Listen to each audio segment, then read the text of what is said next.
For the 2003 Derby, Strength and Honour, Dunhill Star, Let Me Try Again, and Summerland a bit slow out of the stalls, but fast away. The Great Gatsby leads early from Alberto Giacometti, and Dutch Gold, who's wide on the track, disputing it too.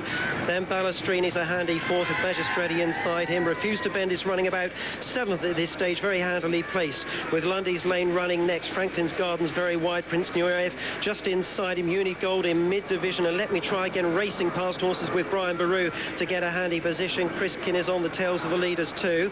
Then back in midfield we have Shield and Summerland, and Prince Nureyev's just been shuffled back a few places there. Greycross and Frankie Dettori only got a few behind. Strength and Honour is one of those. Norse Dancer and Dunhill Star are the back two as the 20 runners continue on their way up the hill, and with half a mile behind them, they are now a mile from the finish. And it's the Great Gatsby leading Dutch Gold. They're matching strides. A length and a half then. Brian Baru, Alberto Giacometti disputing the next place with Ballestrini, who's out wide of those, and the chasing group Refuse to Bend is very handy with Lundy's Lane. Then Chris Kin about eighth at this stage. Greycross has made a few places. Strength and Honour, a Lamshar nicely sitting there in midfield. Shield is next, and Unigold as they start their way down the hill, and the pace has been just about ideal as they emerge from the other side of the trees. They're at halfway on the Derby, and it's the Great Gatsby from Dutch Gold to his outside. Ballestrini third. Alberto Giacometti close against the fence in fourth. Then Lundy's Lane is disputing the next place. Refuse to Bend has been comfortable all the way. Then Franklin's Gardens, Brian Baru towards the inside. Franklin's Gardens struggling a bit coming down the hill. Lamshar running about eighth or ninth. Then Chris Kin to his inside, bustled along. Shield is next, then Strength and Honour. Greycross two-thirds the way down the field from Unigold. Dunhill Star's coming out wide, but has got to pass about 13 horses in the straight.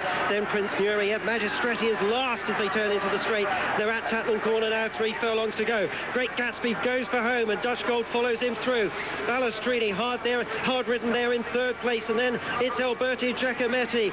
Alam Shah's beginning a run down the centre. He's got 6 lengths to make up. Criskin's coming along the inside rail. Brian Baru cannot win.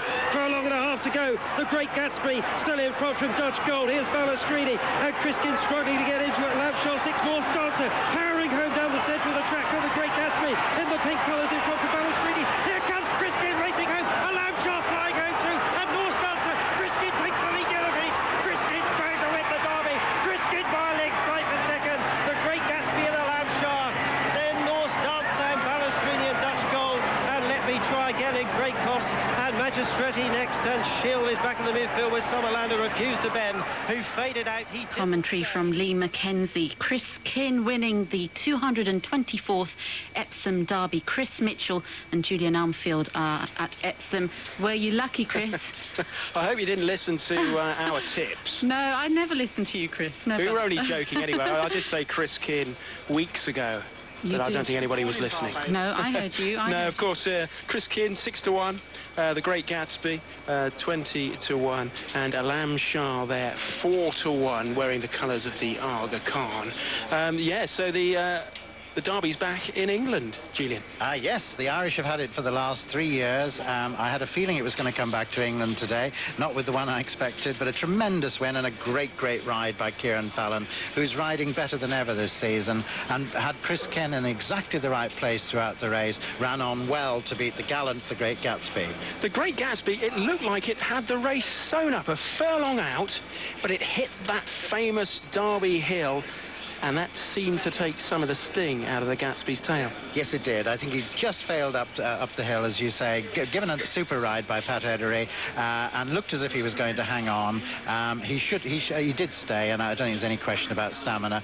But Chris Ken, a deserved winner. He's only had 3 career runs. 2 of them have been wins. Impressive in the D Stakes at Chester, and backed off the boards. He opened up here at 10-1 and started at 6-1. So somebody's got rich. That would account for all the cheering when Kieran Fallon managed to pip the Great Gatsby on the line there. Of course, Sir Michael Stout, it's his 3rd Derby win. Of course, he had his first Derby win, I think it was Shergar back in 1981, then Sharastani in 1986. Another one for Sir Michael. And a tremendously popular trainer, Sir Michael. He's always open with everyone, and he's been telling people for weeks that this horse is superstar or potential superstar.